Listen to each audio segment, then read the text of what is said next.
আগামীকাল থেকে টানা 5 দিন সারা দেশ জুড়ে সমস্ত ব্যাংক থাকবে বন্ধ।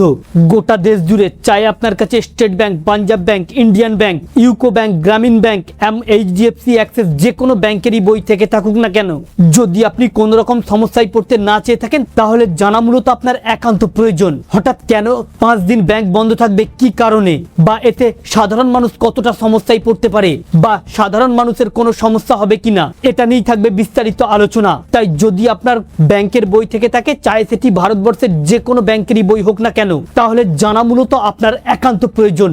অতি স্বল্পক্ষণের ভিডিও, মোটেও স্কিপ না করে শেষ পর্যন্ত দেখবেন। আলোচনা শুরু করার পূর্বে আপনাদের কাছে একটা রিকোয়েস্ট, ভিডিওটিকে অবশ্যই একটি লাইক করে জনস্বার্থে প্রচুর শেয়ার করবেন, কারণ আপনার একটা শেয়ার দ্বারা অন্যজনের জানতে অনেকটাই সুবিধা হবে। চলুন দেখে নেওয়া যাক বিস্তারিত। তো ফ্রেন্ডস, বর্তমান সময়ে ব্যাংক বন্ধ থাকা মানে গোটা দেশবাসীর কাছে একটি বৃহৎ সমস্যা হয়ে দাঁড়াবে। চাই সেটি গরিব মধ্যবিত্ত পরিবার হোক না কেন, অথবা ব্যবসায়ী বা চাকুরিজীবী মানুষ হন না কেন, কারণ এই সময়ে ক্যাশ লেনদেনের তুলনায় ডিজিটালি লেনদেন বেশি চলছে, যা সরাসরি যুক্ত রয়েছে ব্যাংকের সাথে।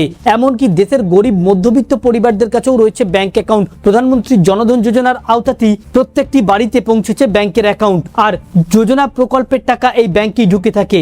আর এ মাসে এখনো পর্যন্ত লক্ষ্মীর ভান্ডার থেকে শুরু করে রাজ্যের যুবসাথী প্রকল্প, বিধবা ভাতা, বার্ধক্য ভাতা, প্রতিটি প্রকল্পের টাকাই পেয়ে থাকে সাধারণ মানুষ ব্যাংকের মাধ্যমেই। এখন দেশের সর্বস্তরের মানুষই ব্যাংকের সঙ্গে যুক্ত হয়ে গিয়েছে।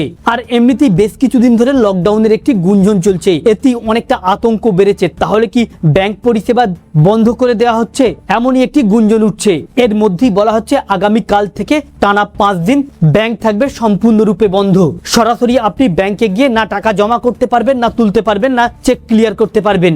বলা হচ্ছে আগামীকাল 14 এপ্রিল ডক্টর বি.আর. আম্বেদকর জয়ন্তী, যার কারণে দেশের একাধিক ব্যাংক বন্ধ থাকবে। এছাড়াও কিছু কিছু অঞ্চলে মহাবিষুর সংক্রান্তি অর্থাৎ বৈশাখী নববর্ষ এবং তামিল নববর্ষের মধ্যে তামিল নববর্ষের মতো আঞ্চলিক উৎসবের জন্য ব্যাংক থাকবে ছুটি। হ্যাঁ, 14 এপ্রিল ডক্টর আম্বেদকর জয়ন্তী এবং 15 এপ্রিল বাংলা নববর্ষ এবং অসমের বিহু। এছাড়া 16 এপ্রিল রয়েছে অসমের বিহু।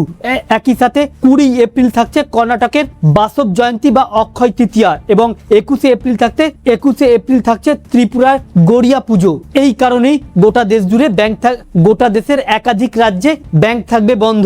তবে ব্যাংকগুলি বন্ধ থাকলেও অনলাইন ব্যাংকিং পরিষেবা নিরবিচ্ছিন্নভাবে চালু থাকবে। ইন্টারনেট ব্যাংকিং চালু থাকবে, মোবাইল ব্যাংকিং, এটিএম পরিষেবা চালু থাকবে। ইউপিআই পেমেন্ট এবং এসএমএস ব্যাংকিং এর মাধ্যমে তাদের জরুরি লেনদেন সম্পূর্ণ করতে পারবে। তবে এই 5 দিন ব্যাংক বন্ধ থাকার কারণে কিছু কিছু এটিএম এর টাকা নাও পাওয়া যেতে পারে। তবে এই টানা 5 দিন নির্দিষ্টভাবে কোনো একটি রাজ্যে বন্ধ থাকবে না। কোনো রাজ্যে টানা 2 দিন বন্ধ থাকবে, 3 দিন বন্ধ থাকবে, আবার কোনো রাজ্যে 1 দিনও বন্ধ থাকবে। এর মধ্যে যেমন পশ্চিমবঙ্গে আগামী আর 2 দিন রয়েছে, যে 2 দিন ব্যাংক বন্ধ থাকবে আগামী কাল এবং পরশু। চাই সেটি যে কোনো ব্যাংকই হোক না কেন, Punjab bank, state bank, Indian bank, Allahabad bank, সমস্ত ব্যাংকই থাকবে এই 2 দিন বন্ধ।